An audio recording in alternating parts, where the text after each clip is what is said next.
part of Schopenhauer's philosophy is that there is a basic drive for life, for survival. And this is his explanation for why life continues at all, because it is, as he explains, dreadful. Life is hard for all creatures, almost all of the time. He has a memorable image where he says, well, look, if you really want to know what the world is like, if you want to know the balance of pleasure over pain, or the preponderance of pain over pleasure, think about the relative experiences of two creatures, one of whom is eating the other, right? For the creature that's doing the eating, there is a brief feeling of satisfaction. Its hunger goes away for a bit. For the creature being eaten, of course, there is terror and mutilation and death. It's far more intense than the feeling of just, having your lunch. So, given that life is so terrible and so miserable and so disappointing, I mean, Schopenhauer paints a picture of, two old men in conversation at the end of their lives, and talks about how, well, of course they must be disappointed.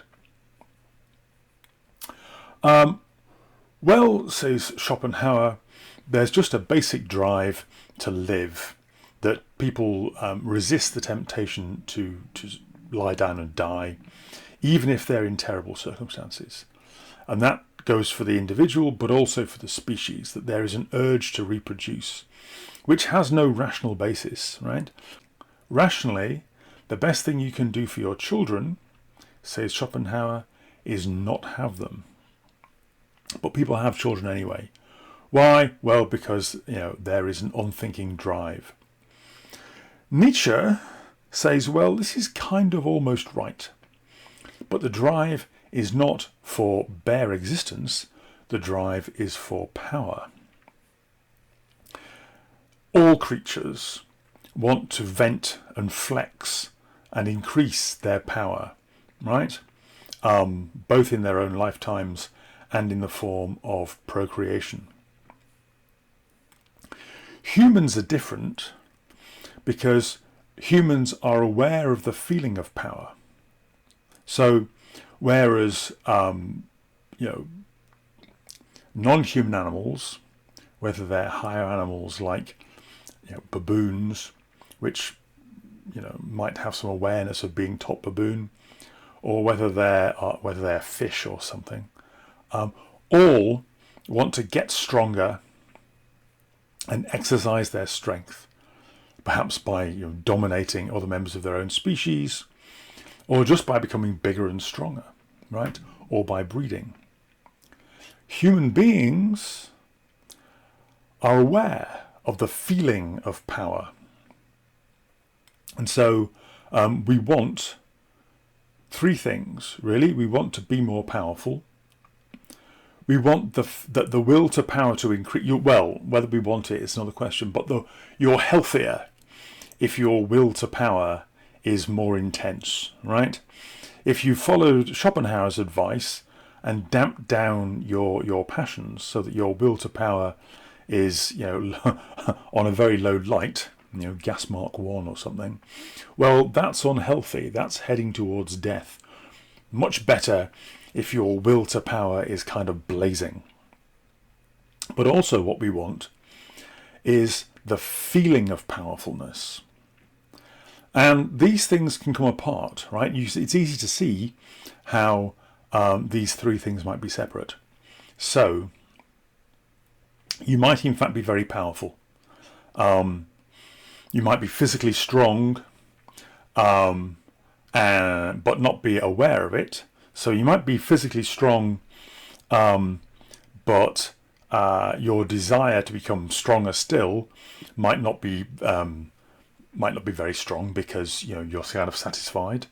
You might have got bored with bodybuilding or whatever, right? And you might not be aware of your own strength for some reason, right? Perhaps you've been persuaded not to vent your strength. Perhaps you've been persuaded not to do anything that would test or show off your physical power. And as a result of that, you've kind of forgotten, right? So you could be strong, physically strong, or psychologically strong and not realize it, and not want to be any stronger, right? So you could have power without will to power and without the feeling of power. You could lack power, you could be lacking in power, but you could have a very strong will to power. So you could be really frustrated at your powerlessness. So you could be powerless, in fact. You could lack the feeling of power, but you could also have a very strong will to power, right? So that's a low measure in items 1 and 3, but the middle item, the will to power itself, very strong. You might finally be not very powerful. You might not have a very powerful will to power, but you could feel yourself to be powerful, right? So presumably if somebody imagines himself to be Napoleon, in the extreme case, if somebody who is in fact powerless, who is Napoleon in rags. You used to be so amused at Napoleon in rags. So is in fact powerless, doesn't have a strong will to power because they imagine themselves to be the emperor already, but has a strong feeling of power, right? So these three things can come apart. And that explains, one of the things that explains is why some people sometimes do things which actually reduce their power but increase their feeling of powerfulness. Take, kind of crude example, taking drugs that give you the feeling of insight, or give you the feeling of strength.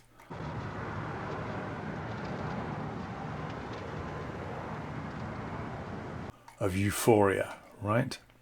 There, you have the feeling of a kind of feeling of power, but actually, your real power is reduced. So somebody might. Oh yes, one thing to mention is this need not be power over other people, right? One of the most interesting forms of power is power in yourself, both power in yourself and power over yourself, right? So one of the ways in which you can be powerful is in self-control, self-fashioning, self-shaping. This is very important for Nietzsche.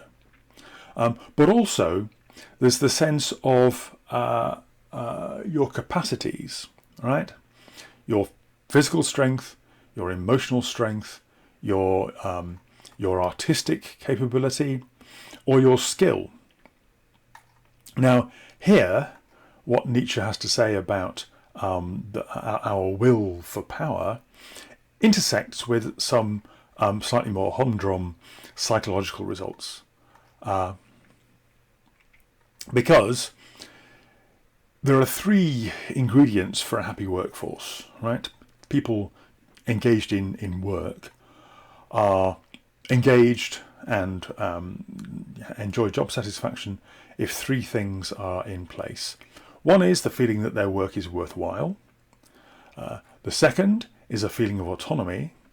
And the third thing, and this is the one that has a bearing for us, is a feeling of rising mastery. So if you feel that you're getting better at whatever it is that you're doing, then you're more likely to enjoy it and be committed and to focus and to pour more energy into it, right? And that seems to me to be part of what Nietzsche is talking about here, is the idea that it feels good and it's something that you will pursue, that feeling that you're getting better at something, right? So that's why we work at stuff, why people sometimes have quite arduous learning regimes as hobbies. People want to feel themselves getting faster and stronger, or better at woodwork, or whatever their hobby is. Okay, so those are the sort of 3 elements of the will to power of human beings. And this crucial point that need not necessarily be power over other people, that some of the most interesting versions of it are power within and over ourselves.